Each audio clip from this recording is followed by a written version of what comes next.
Hello YouTube. Here again to provide a build update with some nice revelations, some improvements, and two variations. And I will affectionately refer to these as the generalist build. So the build that I had shown a video in great depth before, but with a new version 2 variation.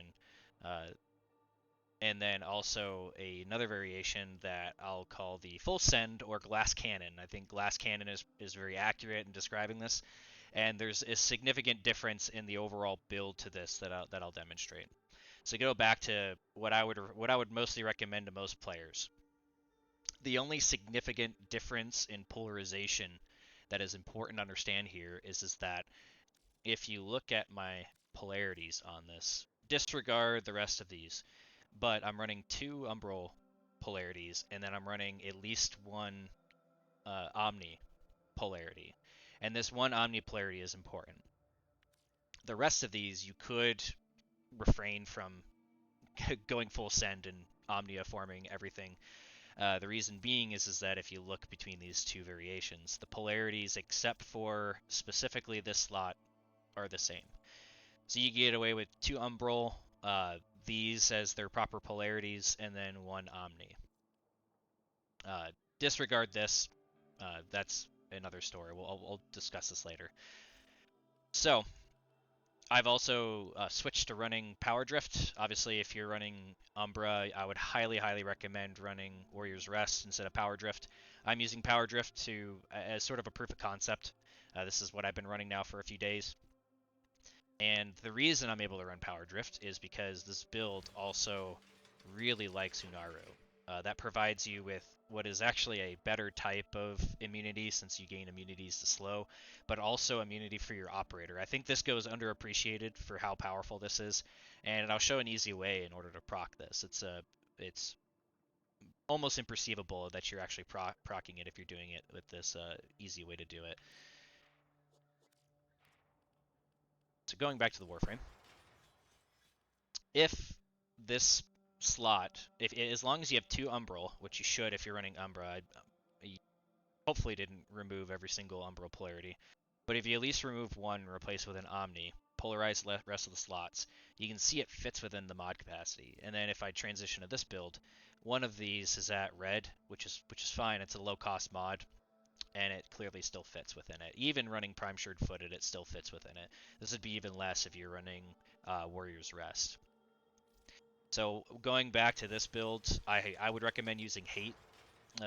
Dual Liquor, I think in general this build is neutral to what melee weapon you want to equip for it. I think because there's no particular significant advantage that you get from, let's say, Dual Liquor on the other build, and I'll discuss why.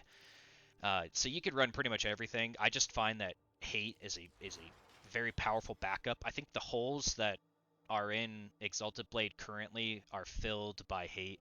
That has to do largely with burning Hate, how strong the heavy attack is, whether that's through Tennokai or whether that's just straight up heavy attacking. This does a really good job at killing Demolists that you might not be able to do with Exalted Blade depending on the circumstances, especially if you're leading it and it runs into you and then all of a sudden you're nullified to where it decasts your Exalted Blade. So this does probably overall the best melee weapon to equip for that. It also scales very well and gets fully boosted by Wrathful Advance, including its projectiles. Its projectiles will receive the benefit from Wrathful Advance, so it's special incarnate ability. And then lastly, I'll show the slight variation that I made to Exalted Blade. So I've removed Blast.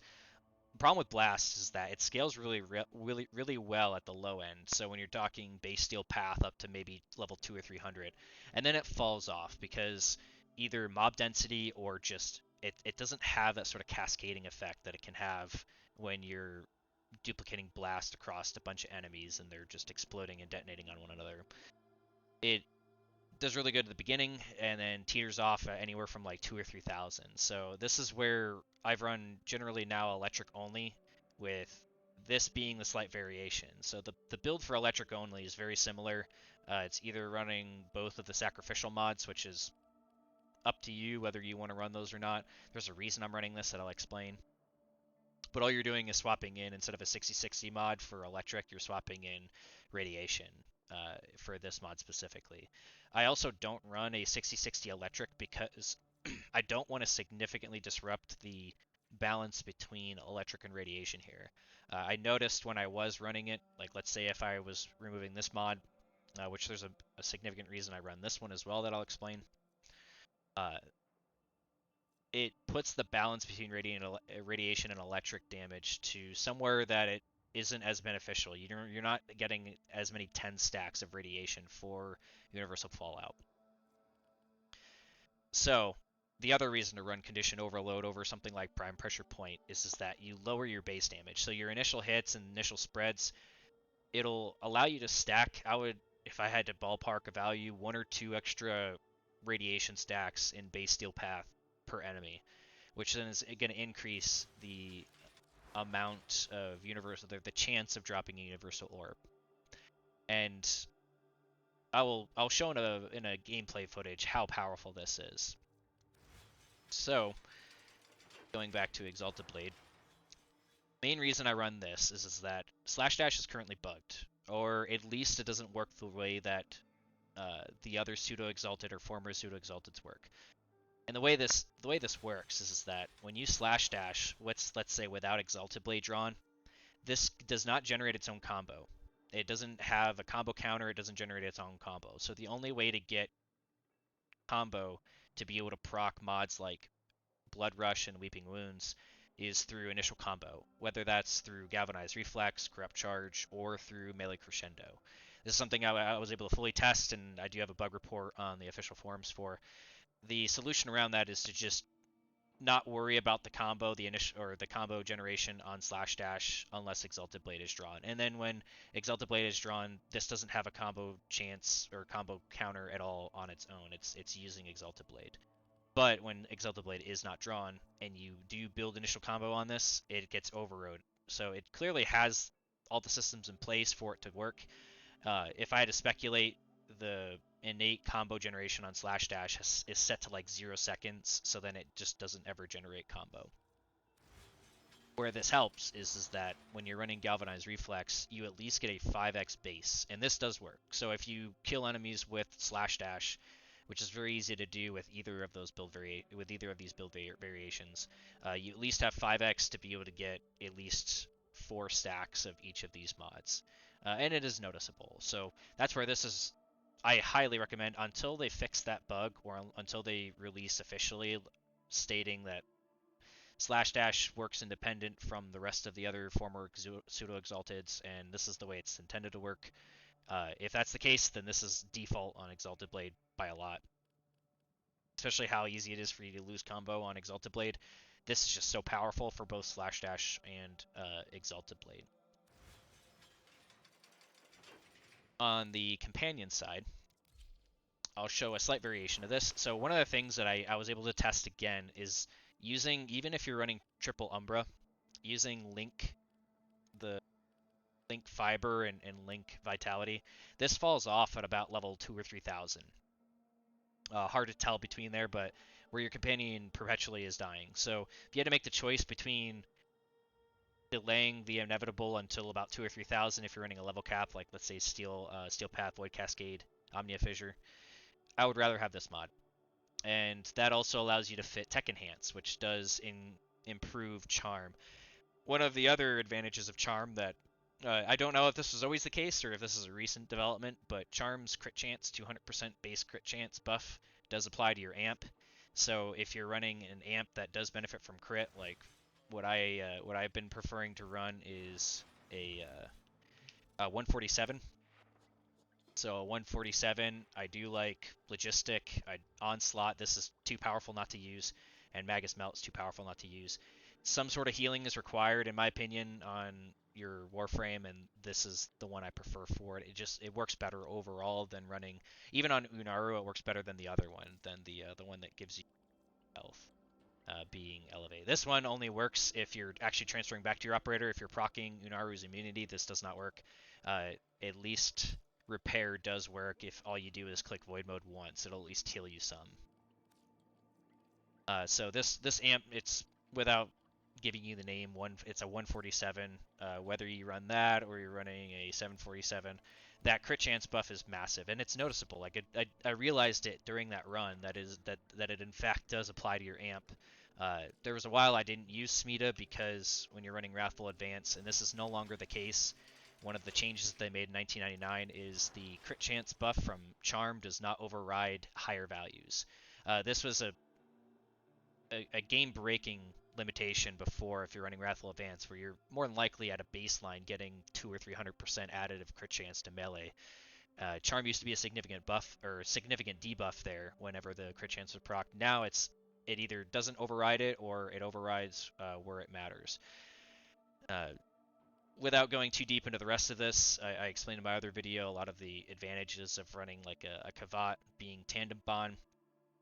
This does significantly improve your ability to maintain combo. You obviously want Resourceful Retriever. The other thing that is different about Tech Encores is that Slash Dash counts as a melee ability or a melee attack now. It used to not. It used to not even when you had Exalted Blade drawn.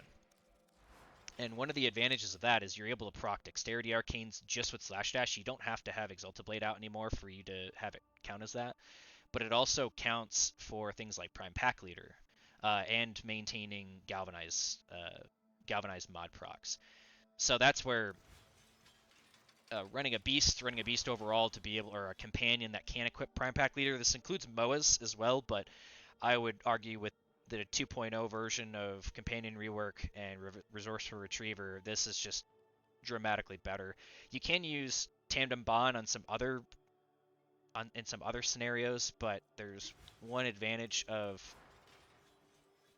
the Kavats that I really like. This appears to work properly with Tandem Bond to proc multiple times, so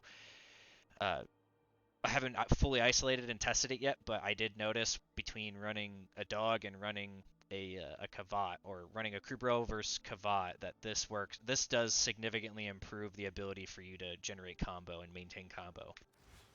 Maybe it's just Kavats have a higher attack speed, but I just find that better. So in discussing the build variation, and this is where there's an unfortunate reality.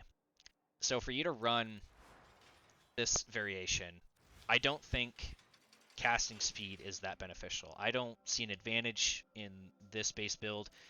There's the radio blind's casting speed is less than a second. Wrathful Advance is nearly instant. Slash dash, you actually get a debuff almost when you're running casting speed because it ends the final animation a lot shorter, so you get a lower immunity period coming out of it. And then Exalted Blade is fast enough to where you don't need casting speed. So I run just straight up full crit damage shards. Where that's unfortunate is in the second variation, where I'm running Prime Sure-Footed for a reason, because I'm running Maturai. The reason I'm running Maturai is for the advantage of getting the casting speed and the ability strength. So you're priming up not only your Nourish, but you're also priming up your Radio Javelin or Furious Javelin stacks with this casting speed and with this increased ability strength, which in this scenario would put you at 343% when Molt Dogma is fully stacked. This variation I haven't tested yet with Arcane Fallout. I wouldn't doubt if the same thing applies, so swapping this for Arcane Universal Fallout. The reason I'm running Arcane Fury in that setup is the way it interacts with Furious Javelin. It's multiplicative to like additive base damage like that, so it just scales really well. And since you're not getting a lot of additive damage on Exalted Blade in general, then that's where Arcane Fury just really helps boost the damage for it. The casting speed, if you're not using casting speed from Maturai, then that's where you would potentially just want to have one casting speed shard. It eliminates one of the significant advantages of running the polarization, where you have two Umbral and then you have one Omni. This allows you to free up and run either one of these builds depending on what you feel like, without having to change Archon shards, without having to polarize. because you're running Nourish and you're running Furious Javelin, you really cannot run something like Prime Footed on Umbra. That's where you definitely want to have warriors so that it's not breaking those abilities, it's not decasting all that damage you're snapshotting into Exalted Blade. That's where the Prime conversation sort of becomes not as easy to have. This is a build that has probably the only build I can think of, any build variation I can think of where Excalibur Prime is better than Umbra, unfortunately. The reason I'm running Dual Ichor, and this is, I would argue Dual Ichor is required on this build.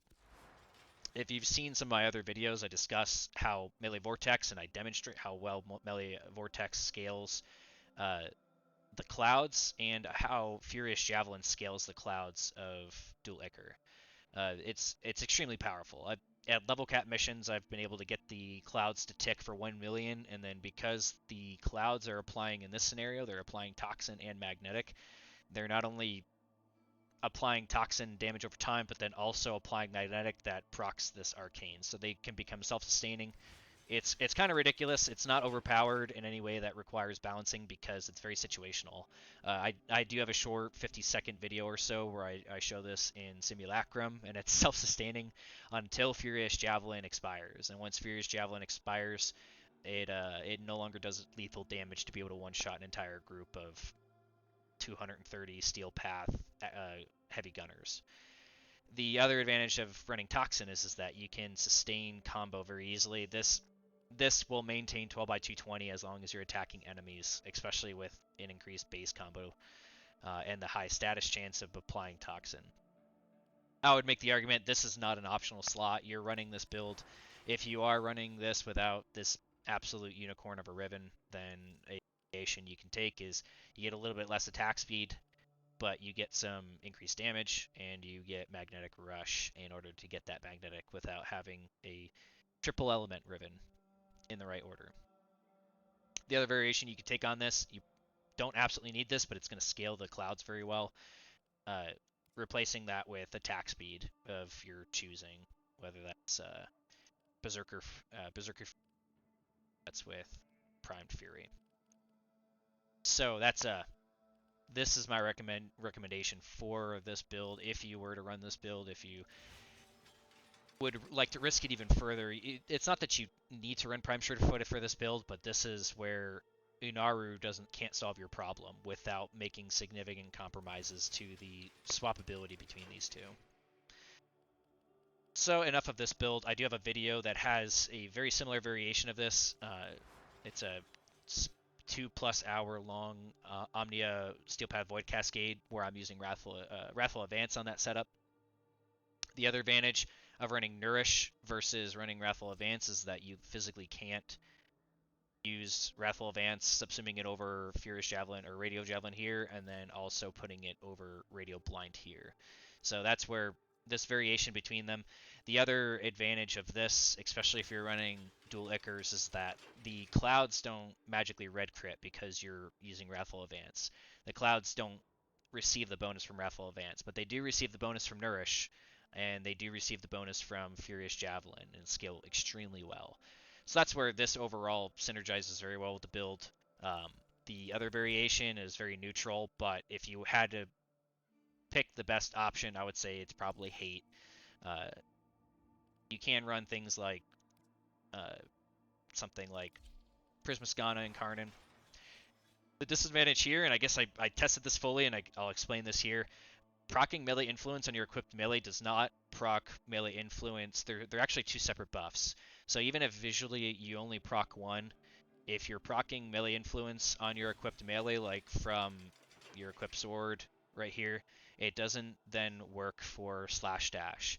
But if you, let's say, pull out Exalted Blade, you proc Melee Influence with Exalted Blade, it will apply and proc for Slash Dash. So they're actually separate. So it's not shown in the tool, or it's not shown like in your buff bar or anything that you have two buffs, and it doesn't tell you which one is which, but I can tell you, I've tested this fully, that it does in fact have two separate buffs, so you can't use like a Melee Influence stack stick in order to increase the uptime of influence or the proc rate of influence for Slash Dash.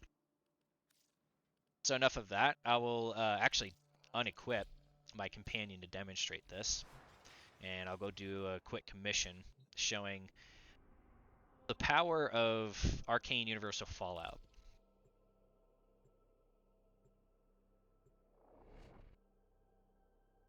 And before I start this, I'll go over a couple of things with this build that I went over in my other video. I highly, highly recommend, if you're using mouse and keyboard, having an alternate keybind for Wrathful Advance. I just found that scroll wheel up and scroll wheel down haven't been useful keybinds since probably the beta on selecting your abilities. So freeing these up to have alternate ability types, I have a full set keybind on my mouse. I use scroll wheel down because all you need to do is just look at the ground and scroll wheel down, and cast scroll wheel down. The other thing that you want to do is invert for Excalibur. Make sure this is inverted so that it doesn't require you to target an enemy in order to keep it up. This doesn't prevent you from using it as an actual heavy attack, but I find the crit chance buff to be far more useful than the advantage of using it as a heavy attack. The other thing that you really want to make sure you do is not burn all your energy right off the start, because you need that energy in order to start building energy. You sort of have to use that as an investment, because once you stack up to 10 right here, you will start getting these universal orbs to drop. The other thing I'll demonstrate, I'll get a little bit of energy here. I'll show you how powerful this is as a way to maintain your energy that no longer requires equilibrium on Excalibur, which is very, very impactful on your ability to free up a mod slot and have some extra versatility. Last thing I'll show before I just get right into gameplay, oh that's unfortunate, is how easy it is for you to maintain this buff right here. Being Unaru's status and knockdown immunity, or it's knockdown immunity. All you have to do is when you transfer into operator, just melee attack. We'll get out of here. All you have to do when you transfer in and out of operator is melee attack. So you can see I'm proccing this very easily. And instead of transferring back in manually with the keybind, it's a little bit faster, and then you also get an actual attack. So it's just overall a better way to do it, in my opinion. I think it's so minimal that it makes, in this build, it makes Warrior's Arrest just not an issue at all. I do, just for reference, have a post on the official forums that is requesting for DE to reverse the functionality of it. Instead of it disabling, the idea behind that is instead of it disabling the sentience mode, is that you would use the Exilis augment to enable sentience mode. I think that would make him, it would close that gap, and it would no longer be an issue. It would basically same, but slightly different. So, if you look down at the energy gained and the health gained, you can see how powerful this is. I can pretty much keep spamming to some level. I'm not even using a companion in order to get retrieve or any of the like vacuum or anything like that, and I'm still able to maintain this. Still maintaining pretty much full energy.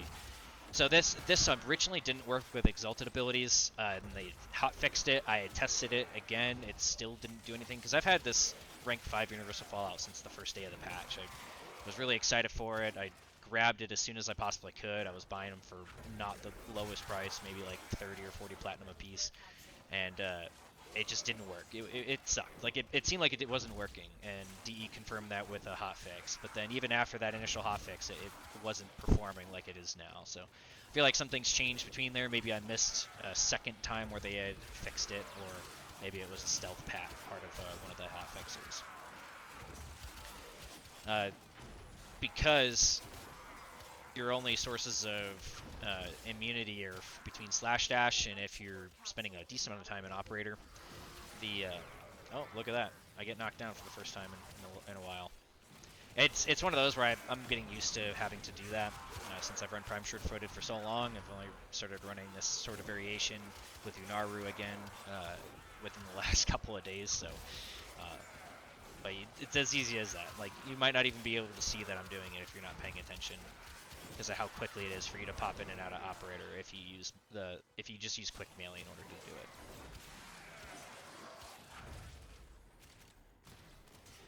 tons and tons of orbs. The other advantage of this too is that this turns Excalibur into dispensary. If you're really doing your job and you're ahead of everyone else running this melee only build, your mobility is on point, then you're going to be ahead of everyone else. You're going to be spreading and applying this radiation stack. So even if you don't get the kill, it still supposedly drops. It's that an enemy dies with your radiation stacks, and each stack providing 6%, up to 60% is what it appears to seem like. It's a little vague, but if you look on the official wiki, the wiki.warframe, it words a little bit differently. That makes it seem like that is the way it works. That up to 10 stacks and up to 60%. And I'll probably review this later and see how often I'm getting like 5 or 6 stacks.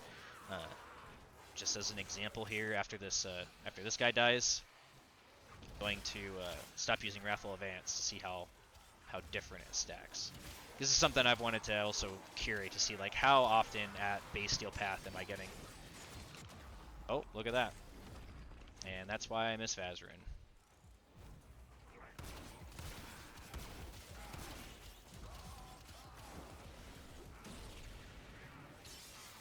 Alright, enough of that. One thing to remember too, and I'm just doing it now, is recasting Exalted Blade once you get your 250 kills in order to get the highest amount of status chance, highest amount of base damage to Exalted Blade. Since it should still snapshot, guess I haven't confirmed that, but it previous to this most recent patch, it was snapshotting into it. Snapshotting being a concept that maybe you're not familiar with, but snapshotting is like if you have bonuses that are conditional bonuses, or let's say like duration-based bonuses. When you have a channeling ability and you cast it, it'll snapshot that bonus, or it'll maintain that bonus for the duration of that channeling ability. So until Exalted Blade is decasted, and that's one of the advantages with Madurai when you get that extra 40%.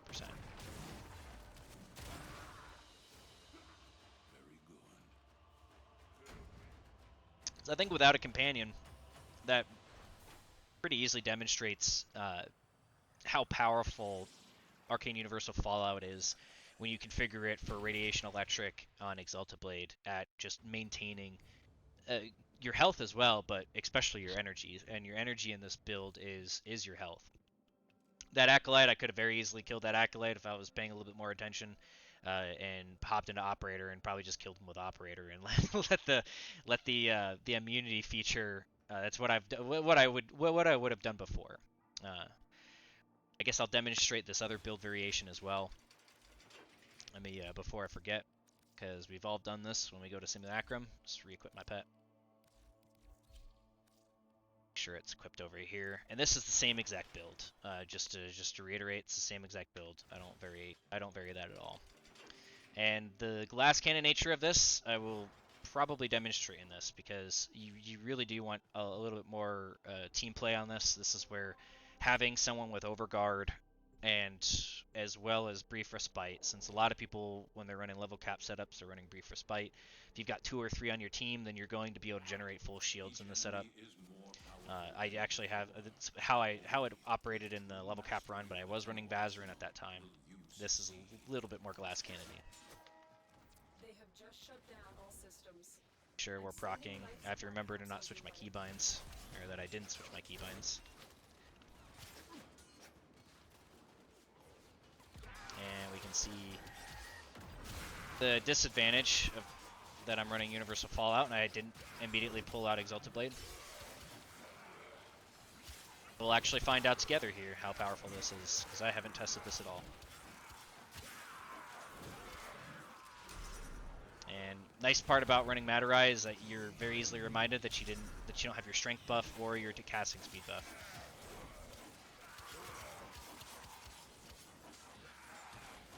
The other thing that I would probably recommend for this setup, if you're not running Wrathful Advance, is running sacrificial mods. The reason being is that the way the extra crit chance breakpoints, you're, instead of going from quite likely to yellow crit and very, very low chance on heavy attack in order to orange crit, you go from that to always yellow crit, always yellow critting, and then a decent chance at orange critting with a likelihood of orange critting if you heavy attack. If you do the math for it, breakpoints come out to like, instead of 97%, it goes to 120%, and then to 112 and 150 respectively on heavy attacks. So that's where a whole extra crit tier isn't as, a whole extra crit tier is going to be more powerful than getting another like 2.3x at a lower crit tier.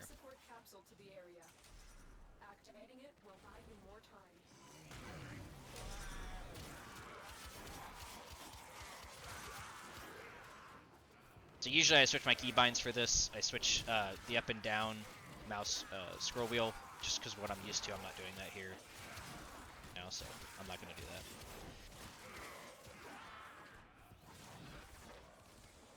So I think that's enough of a demonstration for that. I don't like this build as much as I like the other build. It's a lot more work. It's a lot more unnecessary work, especially at base steel path. That I don't think it's worth it. So we'll just abort that and go back to the other build. This other build is also just what I would recommend as a generalist. I haven't tested this specific variation yet at level cap. I intend to, and I'll likely record it and upload it for demonstration purposes. Anytime I upload a 2.5 hour video for like a game, say a full Omnia Steel Path Void Cascade run, I obviously don't intend for someone to sit through the whole 2.5 hours of that. Get to the point where you sort of get an idea of what the damage is like, maybe pause for some numbers, and that's about it. I really doubt anyone's actually sitting and watching the whole thing. I don't intend. I wouldn't even do that myself. So, all right. If there's any questions about this variation pretty much being a solution to a problem, which is that you don't get Archon Stretch if you're in equilibrium. This I was hoping could solve that, and it actually does now. So any bugs that that this launched with that day one, this made this not work, have been solved, and this is an entirely viable way to maintain your energy on Excalibur, while also freeing up a mod slot where Archon Stretch is the obvious drop in. Like there's nothing that even comes close to filling this mod slot that is as useful.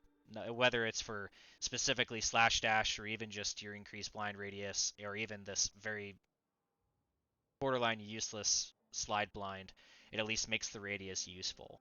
So, any questions about any of this, feel free to comment. I hope you enjoyed. Thanks for watching.